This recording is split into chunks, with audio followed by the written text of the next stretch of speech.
Mini Wargamer Dave here from miniwargaming.com. Welcome Wargamers to Blood Angel Tactics. People have been asking for these videos, so here they are.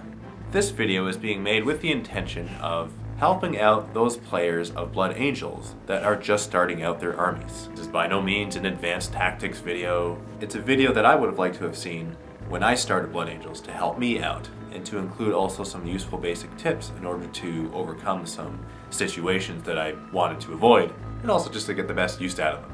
Today we're going to talk about Assault Marines. They used to be scouts. It's almost as if they've graduated from being stealthy and quiet to being in your face and putting a chain axe in your head. Not very subtle. And they blaze across the field on wings of flame, believing that their jump pack is a physical manifestation of their innate feeling of having wings, just like Sanguinius. They don't actually have wings. They're a little bit delusional about that, but they think they do have wings. Their sole mission is to overwhelm at close quarters combat. See, the way I see it is that they're really fast berserkers, with a few minor differences obviously, and the fact that they're Blood Angels and not Chaos. That's a huge difference, but let's not get into that right now. Alright, so let's talk about their stats. With 4s across the board, a leadership of 8, sergeant having a leadership of 9, they're pretty much your standard Space Marine. Now they don't have a bolter, they have a bolt pistol only instead, with a chainsword, and they have their jump pack built in. For their special rules, they've got Descent of Angels, and They Shall Know No Fear, Red Thirst, Combat Squads. Descent of Angels. This is primarily used when you're deep striking. If you fail your deep strike roll, you get to re-roll it, and when you are deep striking, you get D6 less scattering. So you don't scatter as much, and you get another chance to re-roll it. Not bad, right? That's good if you plan on deep striking your army. I personally am not a big fan of deep striking. I like to have my guys on the board as long as possible to wreak havoc as long as possible. And I prefer not to leave it up to chance, because so much of the game is left up to chance with the dice rolling. But if you're a deep striker, then strike away. Had to throw in some cheese. And They Shall Know No Fear, that's a pretty standard Space Marine special rule. If you get caught in a sweeping advance, instead of actually being overrun, you just take the additional wounds, as if you were fearless. The combat squads. This is interesting because you can split up your squads. This is essentially doubling your army and reducing it at the same time, giving you more flexibility in certain situations. The Red Thirst is also something that's interesting. Don't forget to make these rolls after you've deployed. If your squad has this rule, on a d6 roll of a 1, you have Furious Charge and Fearless. Yes, it's very useful, but leaving it up to chance, so don't count on having it. Alright, so let's discuss how many we should have in a squad. You have to have at least 5, and you can have at most 10. With the combat squad rule, you're able to split up your 10-man squad into 2 5-man squads. The advantage of this is using up only 1 troops choice slot and having double the amount of squads on the board. The disadvantage is, if you were to have 2 squads of 5 as opposed to 1 squad of 10, you could have 2 sergeants, and with all their respective war gear that go along with it. What you choose to do is your preference. What I personally like to do is have 1 10-man squad. It gives me the flexibility and the option to turn them into combat squads, and the squad itself is a bigger threat, and it's able to take more damage. In a 1500 point game, I like bringing 3 10-man squads. Now what should I equip my guys with? There's so many choices, so many options. It's kind of like if you're addicted to chocolate and you went to Willy Wonka's factory. Like you just go swim in chocolate. If you're a Space Marine, you just swim in all the weapons that you can possibly choose to bring on the battlefield. But don't eat the chocolate though, because it'll make you fat and you won't be able to move as fast, and you'll die on the battlefield. And then chocolate will come out of your wounds. Let's do a little bit of a comparison here. Let's talk about the sergeant for a minute. He's got an extra attack, an extra leadership. Should I equip him with a power fist or a power weapon? 25 points versus 15 points. Benefit of the power fist is that it doubles your strength, and it's good against monstrous creatures or any high toughness model for that matter. It's also good to penetrate armor. The majority of the tanks that you'll be fighting will have rear armor 10, and you'll have a good amount of attacks attacking the rear armor. If you had a power weapon, this would be a little bit more difficult, if not impossible. You may be able to glance it, but you're leaving it up to chance. You could always give him melt-a-bombs with your power weapon, giving you a cost of 20 points for this war gear option. Melt-a-bombs are only useful against vehicles, and you may not even use them. With your power fist, you will be able to use it in any situation throughout the game. Points for points, I personally like bringing power fists because I have found that I get the most use out of them during gameplay. And let's just face it, it puts a little bit of fear into your opponent because they know what they're up against when they see a power fist. They know that they're going to have to try just a little bit harder to take out your squad because there's a for sure amount of wounds every single time. So your squad, your 10-man squad, has a sergeant with a power fist. For every 5 models in a squad, you're able to give them special weapons, whether it be a flamer, a plasma gun, melta. I personally like bringing meltas because they're good against anything. And they just burn holes in titanium craniums of animals and robots. Plasma guns are also good, but they could get hot, so they might backfire, which would be a really funny sight, but I'd rather myself not die than be funny.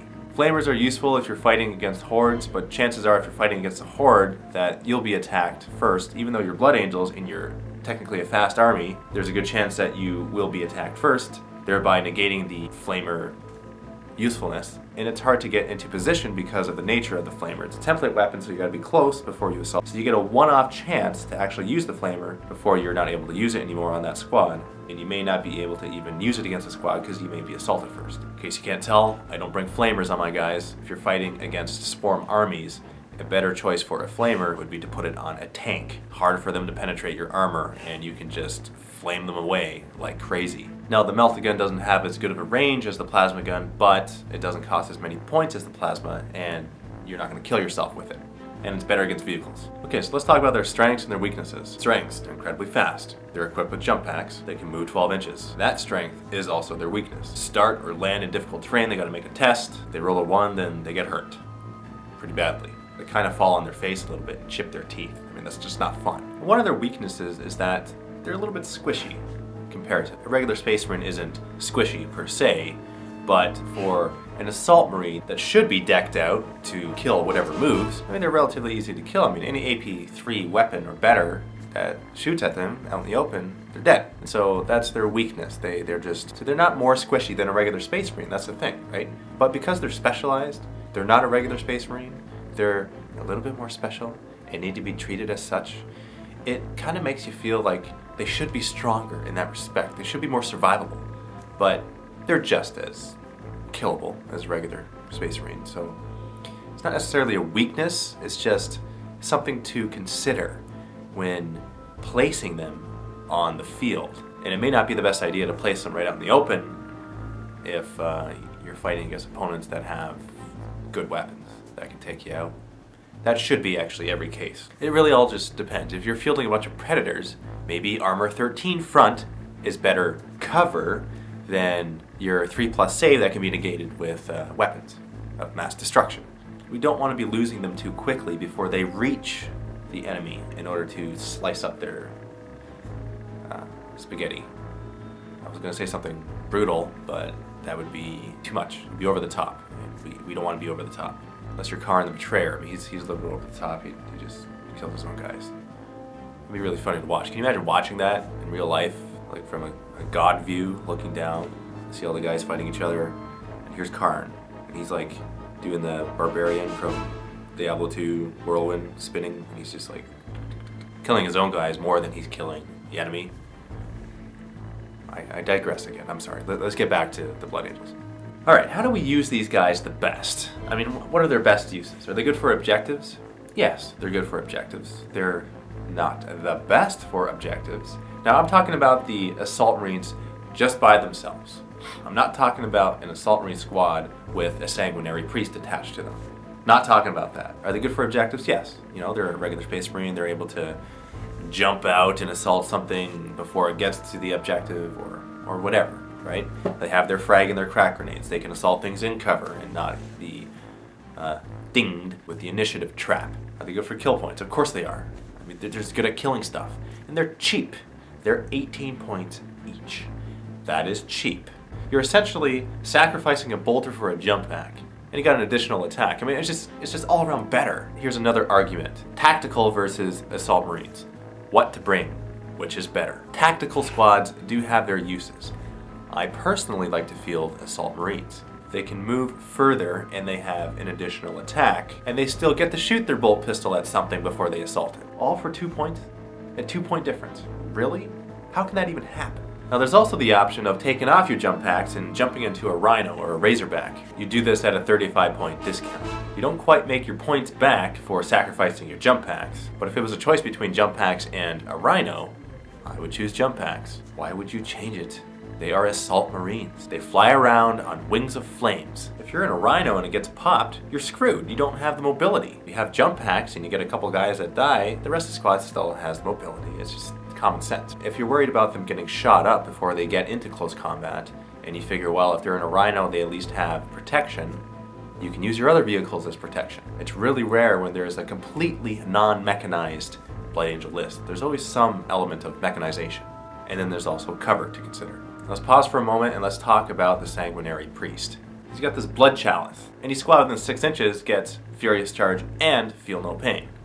That's insane. Are you serious? You get both of those abilities if you're within 6 inches of him? Yes, that's the case. He's 50 points. Now, if you throw a jump pack on him, it's additional 25 points. So it's 75 points for Feel No Pain and Furious Charge on your squads that are within 6. He's an independent character, so you can attach him to a squad of Assault Marines, and if you are shooting at the squad, he is protected.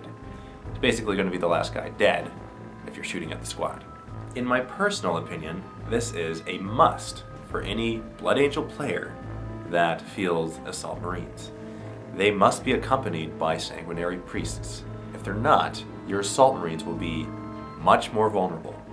And since they are Assault Marines, chances are you're going to be assaulting your enemy first before they assault you, and you're going to want that Furious Charge bonus. And we can't rely on the Red Thirst because it's a 1 in 6 chance that you'll actually get it. That one last detail of adding the Sanguinary Priest is the kicker. It makes the squad that much more devastating. It's an absolute must. I would never field an Assault Marine squad without a Sanguinary Priest nearby. Now if you have 2 squads, you can have 1 priest. Just make sure that the squads are within 6 inches of the priest. So, now for a quick recap.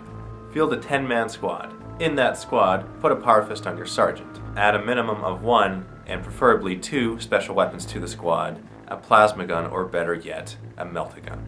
Attach a Sanguinary Priest to the squad, give him a jump pack. Avoid getting shot up as much as possible before you get into close combat.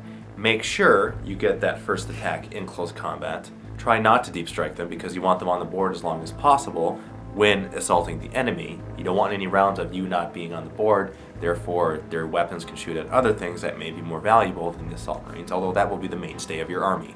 Keep the jump packs on them, don't put them in rhinos. Avoid difficult and dangerous terrain so as to not make unnecessary dangerous terrain tests and possibly losing your guys, thereby giving your opponent wounds in the game for free. Just make sure not to hold back with them.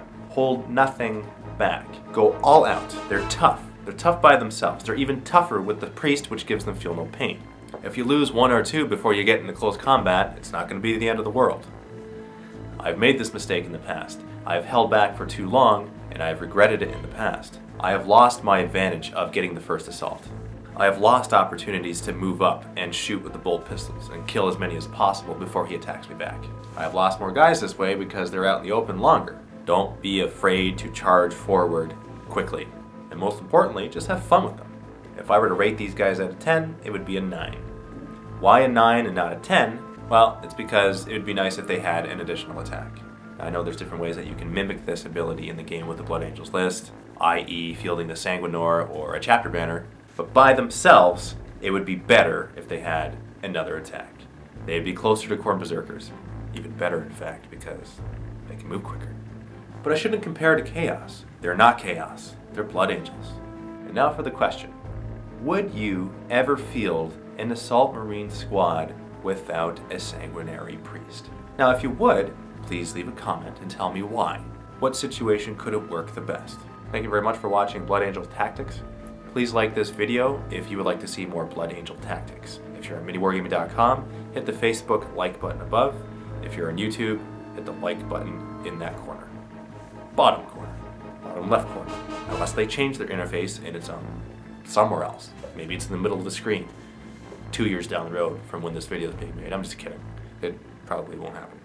You could grow wings and feel like you are a descendant of Sanguinius and be fueled by fire behind you.